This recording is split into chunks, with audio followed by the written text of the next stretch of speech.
Hi, welcome back to the channel. I'm Colette Elizabeth, and this month, when this video is recorded, is Be More Campbell Minority Mental Health Awareness Month. So today we are going to talk about asking for help. And I want to talk about a few resources that are available to us.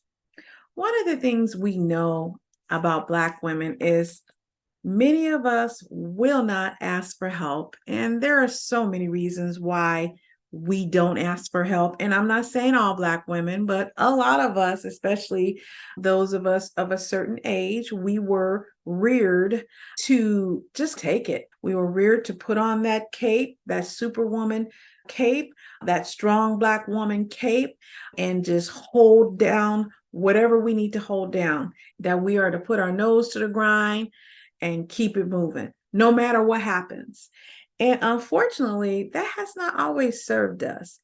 It did help us survive some very trying and traumatic times in our history, but we're finding, or the studies are showing, that Black women are dying at younger and younger ages. Many of us have so many complex and multi-layered traumas that we are dealing with. It could be intergenerational trauma, it could be childhood trauma, abusive relationships, pregnancies related trauma. It could be trauma that was caused at work due to racism or sexism or both. We know that Black women tend to deal with these things or experience these things at higher rates. For example, there's so many studies, I've talked about it a number of times on my channel, where Black women have had to deal with microaggressions, which are assaults, okay, at work at higher levels than anybody else. And so when we're talking about this specific work-related trauma, it can be trying, and it can take a toll on us emotionally, mentally, physically. It can do that, and it does do that. So many of us, myself included, I am a toxic work survivor, and so I have had to deal with it. But when we talk about asking for help, sometimes we as Black women, we do not do that, and we are not encouraged to ask for help. I don't know about you, but I grew up being taught that you keep our business in the house. Now, even though I was taught that, my mom fortunately believed in therapy. Okay. So, having said that, and in honor of this month, I think that I just wanted to just remind Black women that it is okay to ask for help. In reading an article about psychologist Inger Burnett Ziegler and her book, Nobody Knows the Trouble I've Seen, The Emotional Lives of Black Women, the article talks about some of the results or consequences of not asking for help, not reaching out. In other words, it talks about the cost of us wearing this strong Black woman cape and not addressing some of the trauma that we are experiencing, holding it in, not talking about it. And some of the results can be quite profound. It includes everything from experiencing anxiety, depression, aggravating other medical areas, hypertension, diabetes, heart disease. I talked earlier about Black women dying at higher rates of heart disease because we carry so much and we don't always ask for help. So in her book, Dr. Burnett Ziegler, she talks about some of the things that we can do to help lighten the load and some of the emotional and maybe mental mindsets that we as Black women may need to change. For example, we need to understand that it is okay to ask for help. It is okay to seek therapy. It's okay. Seeking therapy is not a sign of weakness. Some would argue that it is a sign of great strength. And so I just wanted to come on today and just talk about asking for help.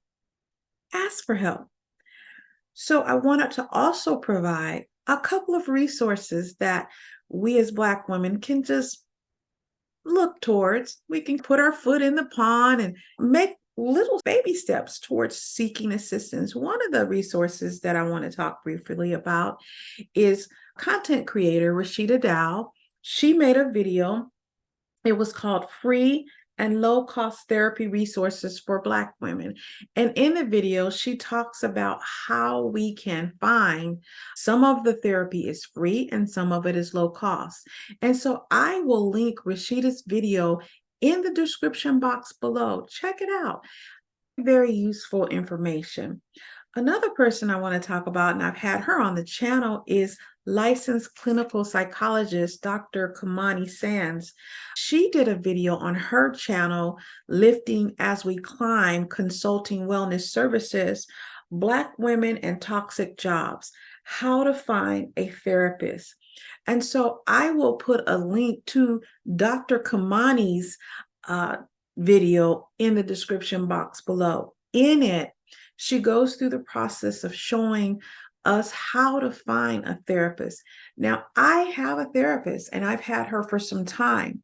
And the reason why I wanted to point out these resources, because these resources show us how to find Black therapists. For me, it was very important that I talk to a Black therapist. And when I talk to Black women and I encourage them to find a therapist, I will always encourage them to find a Black therapist. If they cannot find a Black therapist, find a therapist. But if you can get a Black therapist, for me, I have found as a Black woman, talking to another Black woman makes things a little more streamlined for me. I don't have to explain some of the cultural nuances that we as Black women, African American women experience. So that's just my own personal opinion about therapy and the type of therapist that I look for.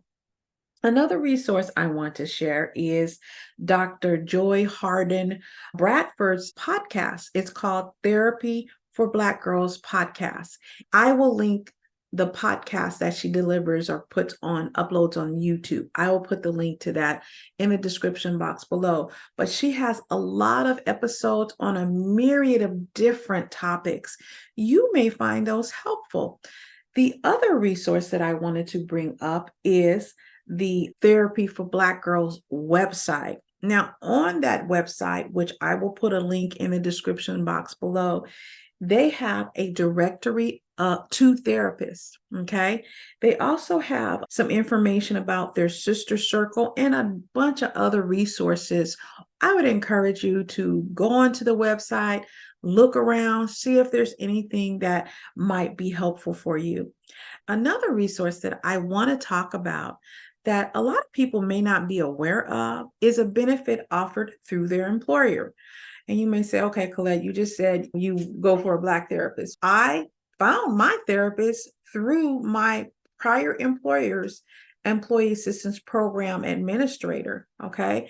And basically what I did is I told the employee assistance program coordinator, EAP for short, that I wanted a Black therapist.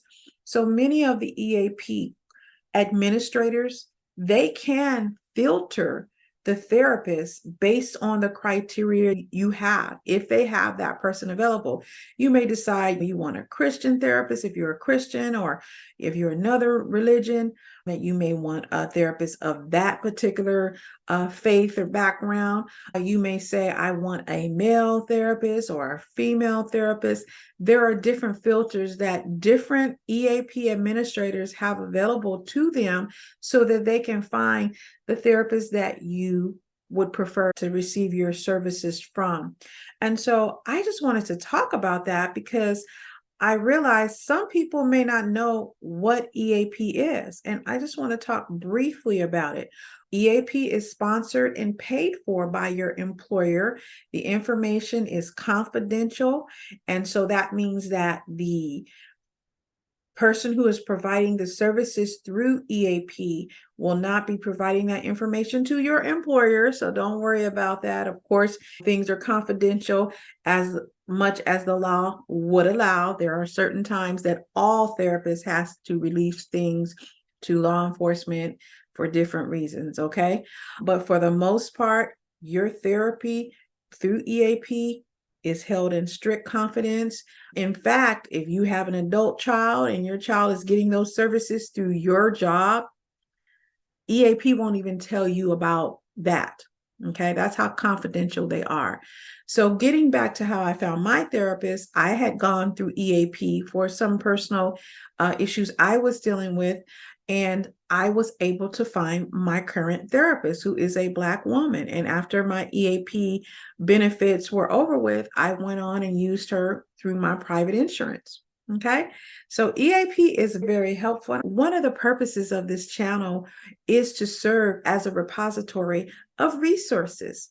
I want to provide Black women with the resources that you need so that you can do what you need to do to make your life better if you need to, okay? So again, those are 5 resources. I will link all of the information that I provided below in the description box. And I will also type out the name of the book that Dr. Burnett Ziegler wrote. It's called Nobody Knows the Trouble I've Seen, The Emotional Lives of Black Women. And so that may be something that you may be interested in reading. I will also link the article that I referred to earlier in the video. And Black women, you can ask for help. If you've enjoyed this video, please give it a thumbs up. It lets the YouTube algorithm know that you enjoy the content. Consider sharing a video and subscribing to the channel. Remember to hit the notification bell so that you are notified when I upload videos. Until the next video, let's talk.